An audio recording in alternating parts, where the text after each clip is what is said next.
नमस्कार, आप सभी का बहुत बहुत स्वागत है। आप देख रहे हैं किस्सा यूपी का। मैं हूं परवीन शेख। समाजवादी पार्टी के राष्ट्रीय अध्यक्ष अखिलेश यादव आज कुशीनगर पहुंचे, जहां उन्होंने मदनी मस्जिद के पक्षकार हाजी हामिद अली के घर जाकर मुलाकात की।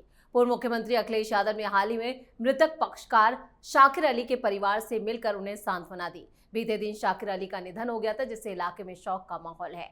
अखिलेश यादव ने परिवार के दुख में शामिल होकर संवेदना व्यक्त की और उन्हें हर संभव मदद का आश्वासन भी दिया। इस दौरान बड़ी संख्या में समाजवादी पार्टी के कार्यकर्ता और स्थानीय लोग मौजूद रहे। वहीं इस दौरान अखिलेश ने पहलगाम हमले पर बोलते हुए बीजेपी पर निशाना साधा। उन्होंने कहा कि हमें उम्मीद है कि सरकार ठोस कदम उठाएगी। हमें यह भी उम्मीद है, जब सरकार को इतना समर्थन मिला है तो भविष्य में कोई सुरक्षा विफलता नहीं होगी। अब तो बच्चों को भी लगता है कि ये खुफिया विफलता थी। अखिलेश के इन बयानों के क्या है सियासी मायने, इसी पर चर्चा के लिए स्टूडियो मौजूद हैं कैपिटल टीवी के executive editor Rajiv Kumar. Sir, आपका बहुत बहुत स्वागत है। धन्यवाद। हाजी अली के घर जाने का वक्त मिल गया। अखिलेश यादव को कुशीनगर पहुंचे, लेकिन शुभम द्विवेदी के घर नहीं पहुंचे और फिर पहलगाम पर उन्होंने बीजेपी पर निशाना साधा। देखिए, राजनीति की बात है। अखिलेश यादव राजनीति करते हैं और राजनीति ही जीते हैं, इसीलिए उन्होंने धर्म, संस्कृति, व्यवस्था सबको त्याग कर दिया, देश हित की बात छोड़ दी है।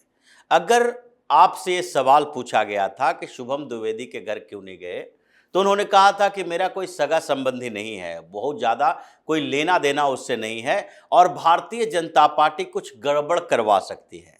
तो भारतीय जनता पार्टी तो कहीं गड़बड़ करवा सकती है, तो क्या रैली करना छोड़ दिए हो? लेकिन यहाँ राजनीति धर्म के आधार पर करते हैं और निशाना साधेंगे कि धार्मिक ध्रुवीकरण की राजनीति भारतीय जनता पार्टी कर रही है। एक व्यक्ति जो कि उस टेरर अटैक में मारा गया और जिसके घर पर सारे बड़े नेता आए, यहां तक कि योगी आदित्यनाथ भी गए। आप अगर एक ऐसी पार्टी के नेता हो जो कि सीएम इन वेटिंग कहा जा सकता है, मतलब आप मुख्यमंत्री के उम्मीदवार हो, पहले भी मुख्यमंत्री रह चुके हो, और उत्तर प्रदेश में अगर भारतीय जनता पार्टी के बाद सबसे बड़ी पार्टी की बात की जाए तो वो समाजवादी पार्टी है, लेकिन फिर भी आपको नहीं लगता कि प्रदेश का कोई एक व्यक्ति ऐसे अटैक में मारा गया है जिससे पूरे देश में हंगामा छिड़ा हुआ है?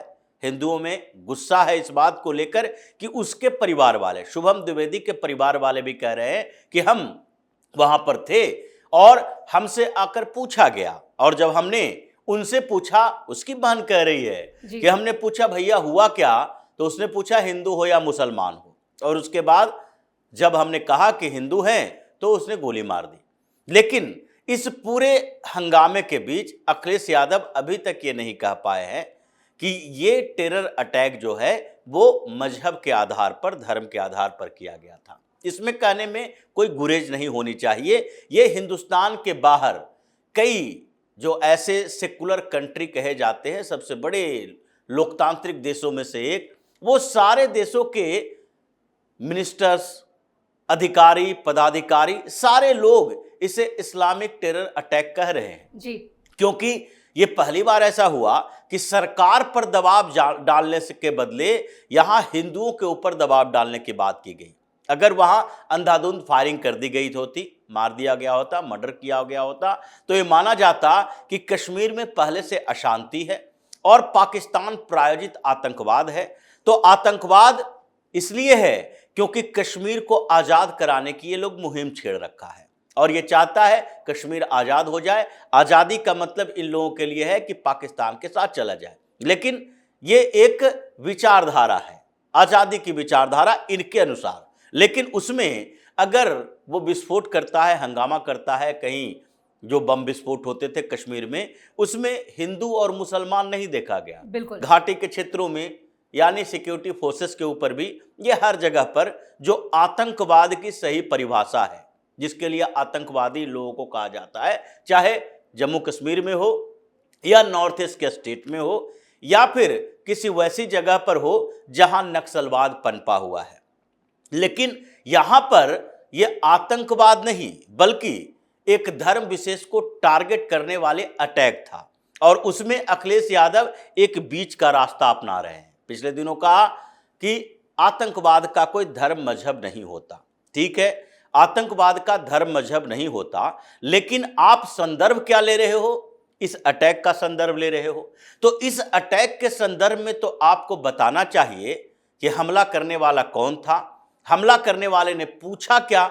अगर वो सिर्फ ये कहता कि किस धर्म के हो, ये कहता कलमा मत पढ़ो, ना पढ़ो, पढ़ो, इसकी जांच नहीं करता, वो ये नहीं देखता कि कोई गैर मुस्लिम है कि नहीं, तो फिर उसके ऊपर ये सवाल नहीं उठते कि तुमने एक धर्म विशेष को टारगेट किया, एक धर्म विशेष के लोग ही थे उस हमले में जी। लेकिन जब ये पूरी तरह से स्पष्ट है, बच्चा बच्चा वहां पर जो टूरिस्ट बन के गया हुआ था उसने भी यही बात कही, उसे कोई सिखाया पढ़ाया नहीं गया है, तो कम से कम इस अटैक के लिए तो कहो। और इसीलिए जो ये अटैक हुआ है जिसमें पहचान की गई है, तो इसी के कारण पूरे हिंदुस्तान का मुसलमान जुमे की नमाज के बाद, ऐसा नहीं था कि अटैक इससे पहले नहीं किया गया जब मुर्शिदाबाद में प्रोटेस्ट किया जा रहा था, या फिर इससे पहले जम्मू कश्मीर में वैसे टारगेट किलिंग नहीं हुई। टारगेट किलिंग बताया जा रहा है, जम्मू कश्मीर में टारगेट किलिंग दो तरह के होते हैं। एक तो टारगेट किलिंग किया गया जबकि सुनियोजित आतंकी हमला करने से विफल हो गए, सिक्योरिटी फोर्सेस तैनात थी और 2-4 की संख्या में इधर उधर वो फायरिंग नहीं कर सकता था, तो उसके लिए टारगेट किलिंग का सहारा लिया। वहां पर टारगेट किलिंग का एक तरीका था कि किसी पुलिस वाले को टारगेट किया गया, उसकी हत्या कर दी गई। दूसरा टारगेट किलिंग का तरीका था कि बाहर के लोग जो आए हैं उसको टारगेट किया गया। फिर एक तरीका डेवलप हुआ, बाहर के आए गए हिंदुओं को टारगेट किया गया, लेकिन उस समय भी टारगेट किया ही गया था जब ये टनल में काम कर रहे मजदूरों की हत्या की गई जी, थी। बिल्कुल। लेकिन ये नहीं हुआ था कि उस समय पूछ पूछ कर हत्या की गई थी, तो उसे आतंकी हमला कहा जा रहा था कि देखो जम्मू कश्मीर में आतंकवाद पहले से है और इसमें भी आतंकवादी स्वरूप ही दिखाई पड़ रहा है। लेकिन जिस तरीके का इन लोगों ने हमला किया और जो मोडस ऑपरेंडी इन लोगों की थी, उसमें तो साफ तौर पर दिख रहा था कि ये जो टेररिस्ट अटैक हुआ है ये जिहादी अटैक है। तो ऐसे में इस अटैक के लिए तो अखिलेश यादव को यह बताना चाहिए, जबकि पूरे जितने मुस्लिम ऑर्गेनाइजेशन है हिंदुस्तान के अंदर, यहां तक कि मस्जिदों से भी जब जुमे की नमाज के लिए सब गए तो वहां भी मस्जिदों में मौलाना ये बात कह रहा है कि ये जो चुन चुन कर पहचान कर मारा गया है शर्मनाक है, हम इसका विरोध करते हैं। ऐसा नहीं था कि पहले अटैक नहीं हो रहे थे, जम्मू कश्मीर में इससे बड़े बड़े अटैक हुए, लेकिन फिर भी इन लोगों ने आज तक तो नहीं कहा, क्योंकि लग रहा है कि ये सेंटीमेंट जो जागा है उससे परेशानियां बढ़ेगी अगर हमने टोटल बाइकआउट नहीं किया और टोटल तरीके से पूर्ण सहमति नहीं दी सरकार को कि नहीं ये अटैक और अटैक से अलग है, इसलिए हमारी बदनामी हो रही है कि सारे मुसलमान जिहाद छेड़ने की कोशिश में लगे हैं। इसलिए ये लोग भी सामने आकर बोले, लेकिन अब तक अखिलेश यादव ने इसके ऊपर नहीं बोला। मतलब जो मुसलमान की राजनीति कर रहा है ओवैसी जैसे लोग, जिसने भी इसे कहा कि हिंदुओं को पहचान कर हत्या करना गलत बात था और इसको शर्मनाक कहा जा सकता है, उन लोगों को जन्नत की बात तो छोड़ दीजिए, जनाजा भी नसीब नहीं हो सकता इस्लाम के अनुसार। ये उन लोगों का कहना है जो मुस्लिम राजनीति कर रहे हैं। लेकिन ये अखिलेश यादव जैसे लोग, ऐसे समय में भी एक पीड़ित परिवार से मुलाकात करने के लिए समय नहीं मिला। इसी पर हंगामा चल रहा है। पोस्टर में मुख्तार अंसारी के घर का पोस्टर इनके साथ में दिखाई पड़ रहा है, तो फिर सपा वाले बौखलाहट में है कि नहीं ये पोस्टर क्यों भारतीय जनता पार्टी वाले लगा रही है, क्योंकि तुमने ऐसी बात कही है, तुमने ऐसा काम किया है कि अपनी पार्टी के अंदर भी तुम्हारी थू फजीयत हो रही है। इसीलिए एक दिन के अंदर आप हाजी के पास जाते हो और एक दिन पहले जब आपसे पूछा जाता है तो कहते हो सगा संबंधी। तो क्या सगा संबंधी से ही वोट लेने के लिए घूमते हो? जितने लोग तुम्हें वोट देते हैं, ये शुभम द्विवेदी के घर वाले किस पार्टी को वोट देते हैं वो उन्होंने तो बताया नहीं कि वो भारतीय जनता पार्टी को देते हैं, सपा को देते हैं, बसपा को देते हैं। ऐसा तो है नहीं कि सारे ब्राह्मण भारतीय जनता पार्टी को वोट देते होंगे। ये समाजवादी पार्टी को वोट देते ही नहीं है या बसपा को वोट दिए ही नहीं आज तक। जो सोशल इंजीनियरिंग मायावती और सतीश चंद्र मिश्रा लेकर आए थे उस समय तो यही उनका इक्वेशन था, सामाजिक इक्वेशन यही था, सोशल इंजीनियरिंग यही था कि दलित के साथ ठाकुर ब्राह्मणों को जोड़ो और उसके बाद ही भारतीय जनता पार्टी या समाजवादी पार्टी को रिप्लेस करके यहां सत्ता में आ सकते हो। अभी भी ये जो पीडीए के साथ जोड़ दिए अखिलेश यादव, सवर्ण भी करते रहे, चुनाव के समय चारों तरफ घूम घूम कर परशुराम जयंती मनाते चलते हैं, उस समय इनको नहीं लगता कि कौन किसको वोट दे सकता है। इसलिए आप प्रदेश के मुख्यमंत्री रह चुके हो, आपकी उसको गरिमा देखना चाहिए, न कि एक छोटे छद्म पॉलिटिक्स करनी चाहिए धर्म और मजहब के आधार पर। लेकिन खैर, ये तो इनकी पॉलिटिकल चीजें हैं। अब ये पहलगाम पर कहते हैं भारतीय जनता पार्टी को कि ये एक्शन तो ठीक है, लेकिन भारतीय जनता पार्टी इस पर राजनीति कर रही है जी। एक्शन भारतीय जनता पार्टी नहीं लेती। ये अखिलेश यादव को समझना चाहिए कि कार्यपालिका विधायिका में कार्यपालिका कुछ और होता है, विधायिका कोई और होता है।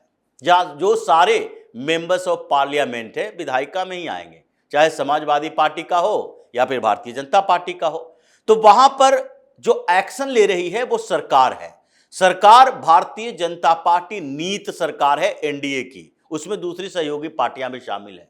तो सरकार एक्शन ले रही है। भारतीय जनता पार्टी का काम राजनीति करना है, वो भी राजनीति कर रही है जैसे समाजवादी पार्टी राजनीति कर रही है। तो राजनीतिक मुद्दे को उस कार्यपालिका के एक्शन से मत जोड़ो, सीधे तौर पर कहो कि सरकार के उस एक्शन के तुम साथ हो कि नहीं, कार्रवाई के साथ हो कि नहीं। लेकिन स्पष्टता नहीं होगी, क्योंकि इन्हीं लोगों के अंदर से अब सवाल उठने लगा कि पाकिस्तान के खिलाफ कार्रवाई करेंगे तो पाकिस्तान भी कार्रवाई करेगा। अब पाकिस्तान कार्रवाई करे या न करे, उसकी चिंता करते हुए हम कार्रवाई तो रोक नहीं सकते। अगर युद्ध जैसी स्थिति है और उसमें आप ह्यूमिलिएट करने की कोशिश, अपने ही देश को नीचे गिराने की कोशिश करोगे, सामने वाले का डर दिखाओगे, मनोबल पहले ही गिर जाएगा।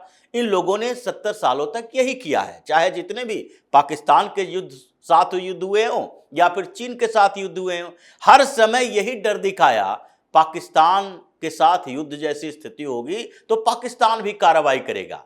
तो भारत की सरकार क्या इस बात के लिए सोच विचार नहीं कर रही थी कि हम एक्शन लेंगे तो रिएक्शन पाकिस्तान की तरफ से भी होगा? लेकिन इस रिएक्शन में पाकिस्तान की क्या औकात है, हमारी क्या औकात है, इसकी तुलना भी तो कर लो जी। संघर्ष होगा तो दोनों में से कोई हारेगा कोई जीतेगा। लेकिन ये जो हिंदुस्तान के अंदर बैठकर ये एकजुट होने के बदले ये बार बार सवाल भारत सरकार पर उठाते हैं, हमला हुआ तो इसमें इंटेलिजेंस फेल्यूर की बात करते हैं और कहते हैं कि बच्चा बच्चा समझ गया इंटेलिजेंस फेल्यूर है। ये तो सब लोग जानते हैं कि कहीं ना कहीं इंटेलिजेंस फेल्यूर हुई है। लेकिन क्या आपकी आईबी की रिपोर्ट, सीआईडी की रिपोर्ट उस समय आपको बताया नहीं था कि मुजफ्फरनगर में ऐसे तनाव की स्थिति है जहां 2012 में दंगा हुआ और इतने लोग मारे गए? उस समय भी सिर्फ इंटेलिजेंस फेल्यूर के आधार पर आपकी सरकार को कहा जाएगा, या उस घटना के बाद आपने जो एक्शन लिया था, आपने जो काम किए थे, उसके आधार पर यह कहा जाएगा कि आपकी सरकार ने कैसा काम किया? तो इंटेलिजेंस फेल्यूर और उसके बाद ये जो युद्ध जैसे हालात में 2-4 शब्द उन्होंने जोड़ा, मुद्दा भटकाने वाली राजनीति, कि अब बेरोजगारी पर मुद्दा पर बात नहीं होगी, महंगाई के मुद्दे पर बात नहीं होगी। ये सारे जो मुद्दे इन लोगों का है वो एक हथियार है कि कोई और काम करो ही नहीं। चाहे मिशन चंद्रयान ले जाओ, उस पर भी कहेंगे यहां तो महंगाई पर बात होनी चाहिए, बेरोजगारी पर बात होनी चाहिए, सरकार ये काम क्यों कर रही है। अगर कोई डेवलपमेंट का प्रोजेक्ट भी हो, उसमें भी कहेंगे सड़क क्यों बनाया जा रहा है, पहले तो गरीबों को भोजन देना चाहिए जी। ये विकास विरोधी सत्ता लोलुप लोग हैं जो अब राजनीति जितने दिनों तक कर रहे थे जातीय आधार पर, वो जातीय इनका दंभ और जातीय जो श्रृंखला बनी हुई थी, जो जातियों के आधार पर इन्होंने बांटा था, वो जातीय बैरियर जब टूट रहे हैं तो बौखलाहट इन लोगों की है। और इसलिए अखिलेश यादव की राजनीति अब धीरे धीरे, जो 2024 के चुनाव में इनका परिणाम आया था, उससे अब धीरे धीरे नीचे गिर रहा है। और आगे 2027 में औकात पता चलेगा कि उत्तर प्रदेश में हमने जो अचीवमेंट हासिल किया था, ये 2-3 सालों में वो सारा का सारा बह गया और उसके लिए जिम्मेदार केवल अखिलेश यादव ही होंगे। इस तमाम जानकारी के लिए और सटीक विश्लेषण के लिए आपका बहुत बहुत धन्यवाद। धन्यवाद।